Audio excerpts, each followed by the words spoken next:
I don't know if you've noticed this yet, but there is fast becoming a little bit of a divide in the Google Ads community, and it comes down to those who use Performance Max and those who don't use it at all. Now, for me, the main reason for why people are not using Performance Max is because they're either using it in the wrong way or trying to get it to do things that it was never designed to do. Now, if the different types of Google Ads campaigns were different types of paintbrushes, Performance Max definitely wouldn't be one of those little fine paintbrushes that you use to paint the door frame or to really do that close-up work. Performance Max is more going to be like a paint spray gun where it's just really broad and wide strokes. So for your business, if you're using Performance Max to specifically target individual keywords with really defined locations and audience targets, Performance Max is not for you. Whereas if you're a business and you're looking to scale your Google Ads campaigns, Performance Max, when used correctly, can be a powerful tool for your business. So in this video, what I wanted to do is I want to take you through the core 4 factors that you need to have right in your Google Ads account before you even think about introducing Performance Max into the different campaign mix of campaigns that you're using in your Google Ads account. Now, before we get into those 4 core elements, it goes without saying that if you want success with any type of Google Ads campaign,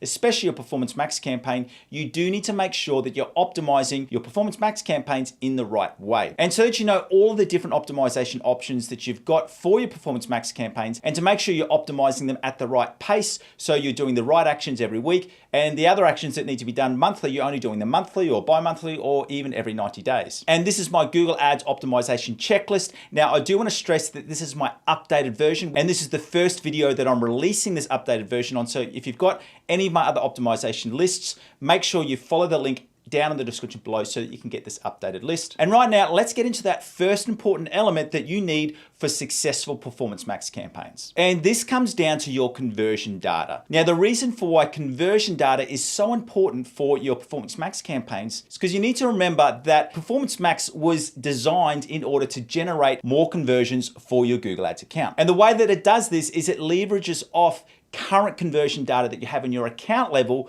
because remember, your conversion data is actually carried at the account level. And what Google does from there is it sees the type of people, the type of audiences, the type of behavioral patterns that lead to a conversion. Then it looks to target similar audiences and similar search themes related to that activity. And Google makes this very clear when you're actually setting up your asset groups inside a Performance Max campaign. And you know that part where you add in your different search themes and all your audiences and all your different signals, Google does have this little pop-up box which says that your ads will be shown to people beyond these signals that you've given us in order to find more conversions. So that's why it is so critically important that you're not starting a Performance Max campaign until you've already got a good base of conversions. Now, people always say, how many conversions do you need for a Performance Max campaign? Now, I've run tests on this in brand new accounts, and you can definitely see success with Performance Max with absolutely no data in your account.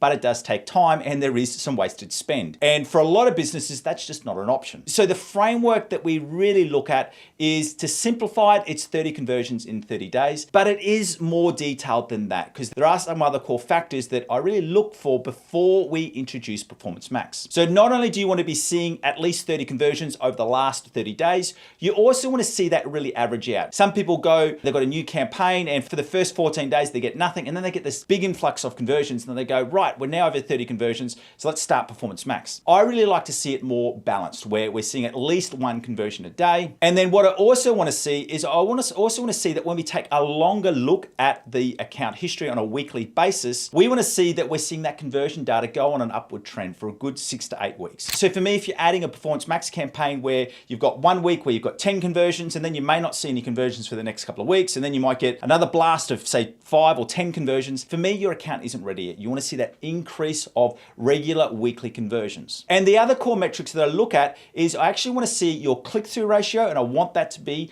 ideally above 10%, at least 7%. And I want to be seeing a conversion rate for any search campaigns at 5% and a conversion rate for any e-commerce or shopping campaigns at 3%. And the reason for that is because that lets us know the other 2 core aspects that we need for a functioning Performance Max campaign. In that we need to know that we've got high converting ad copy and high converting landing pages, because if you don't have those 2 factors in place, you're just not going to get any breakthrough and you're going to be wasting your precious marketing budget. So not only do you want to have at least 30 conversions over the last 30 days, you also want to be seeing a good consistent growth in your weekly conversions.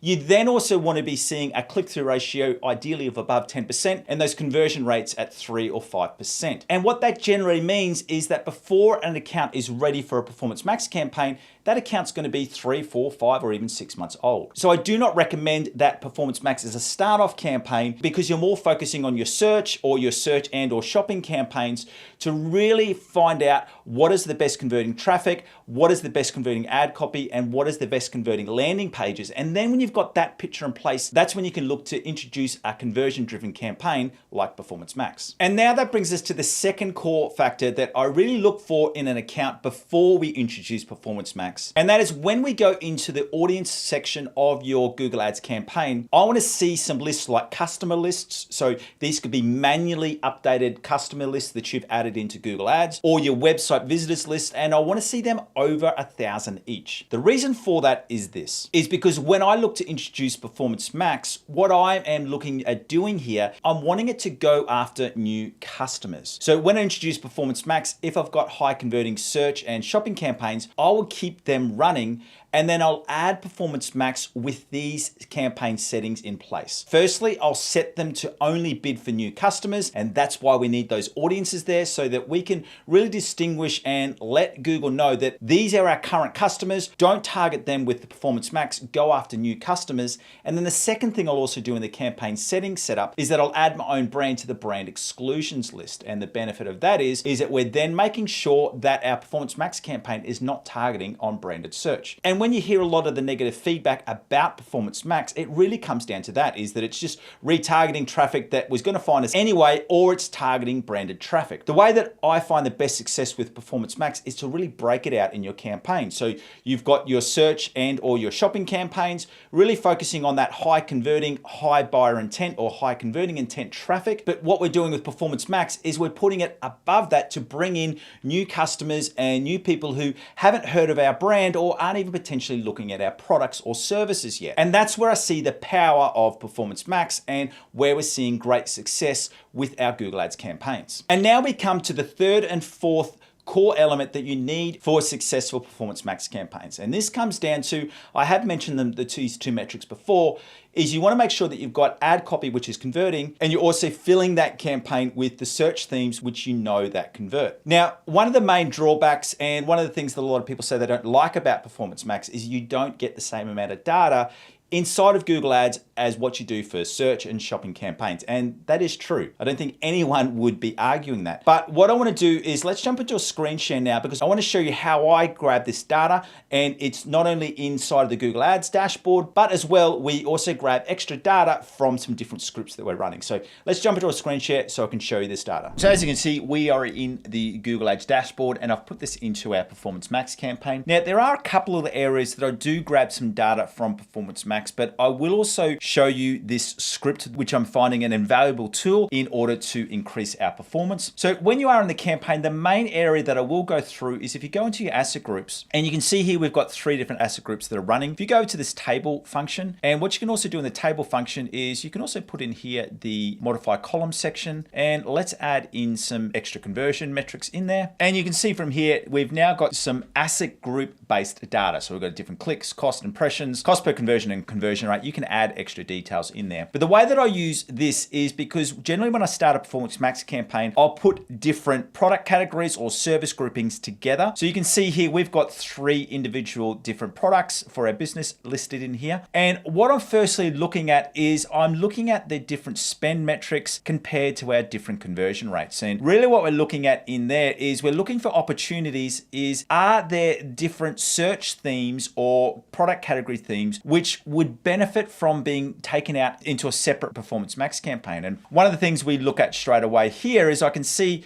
from here is that this top asset group has got a really good conversion rate. It's also got a far better cost per conversion. So what I would do here is we go, if we want this to get some extra spend behind it, to see if this performs better, where we can control the budget better, because remembering you're controlling your budget at the campaign level, we can then bring that out and break that out into its own campaign. Another option that we do go into is obviously don't forget about going into your insights section. I will also go through and use this search term insights, remembering that this is not keywords, but what it does really let me know is one thing that I will go through and check here is I want to make sure that we're not seeing branded themes appear in here. And I can see that really quickly when we look at our clicks. We're not seeing the brand exclusions in here, so we're happy about that. And then we just want to go through and really make sure that we're happy with the way that these search terms are operating. If we see the situation where there's some search themes that when, if it's targeting some landing pages off search themes, which we're not wanting to target, remember you can go through into the campaign settings section and also exclude parts of your website, which you don't want your Performance Max campaign to target. Now, one of the areas where it really does lack with your Performance Max tracking is when it comes to viewing your different ad copies and your different assets, because you really just get this good, low, and best or bad, and it doesn't really tell you anything. And that's why I love this Performance Max script, which is from Mike Rhodes, and we did do a video on this a couple of weeks ago. So if you want to go watch the full interview, make sure you go watch that as well. But the thing that I love about this Performance Max script is it tells us a couple of really powerful things. And remember as well, if you want to get access to this Performance Max script, the version that I'm showing you is the paid version. You can also get a free version, but what I'm showing you is the paid version. And if you want to get access to that and further details about how you can also get this Performance Max script for your own business, just follow that description in the link below. Some of the great things I love is that you can see here the campaign cost, and then you can also see the conversion data based around the network. So we can see here of the spend we're getting,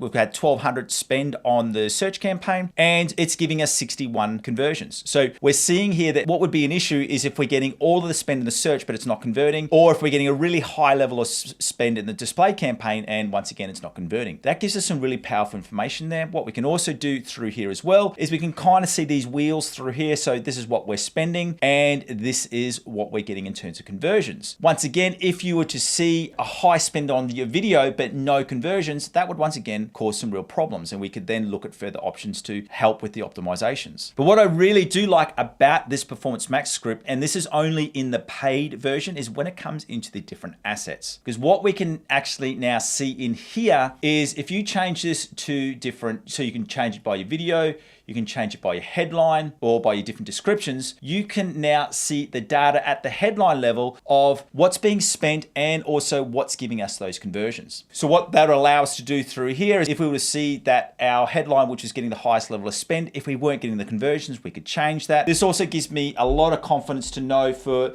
these headlines through here in the Google Ads dashboard, we would just get a score probably that these are low performing headlines. But what we don't know is how much has been spent on them. So if I go from here, these ones aren't working as well, but for some of them, we're getting quite a bit of data. So you can see this one's had 860 impressions. This one's had 712, whereas this one has only had 142. So for me, I'd go, I want to give that some extra time to see if we can get that to work. What it also does give you, it also lets you know about the display. What I'm doing with my display since I've been activating this Performance Max script is really actually naming these so that I know much easier which of the actual images are working and which ones aren't. And then as well, you can also do it down by your video. So once again, you can see which of your assets are driving the spend and driving the conversion. So if you haven't got this Performance Max script and you're wanting to really use it to leverage your Performance Max performance, I'd really recommend that you follow that link in the description below so that you can get that extra information and potentially even purchase this paid version of the script. Thank you for joining me. It's been an absolute pleasure having you here. And remember, if you wanted to get my updated Google Ads optimization checklist or also find out more information where you can purchase that Performance Max script that I showed you in that screen share, make sure you follow that link in the description below. And also it goes without saying that if you're going to see any success with Performance Max, you need to make sure that you're setting up these campaigns in the right way. And if you want to see the step-by-step process to how to set up your Performance Max campaigns correctly, go through and watch this video right here. See you next time.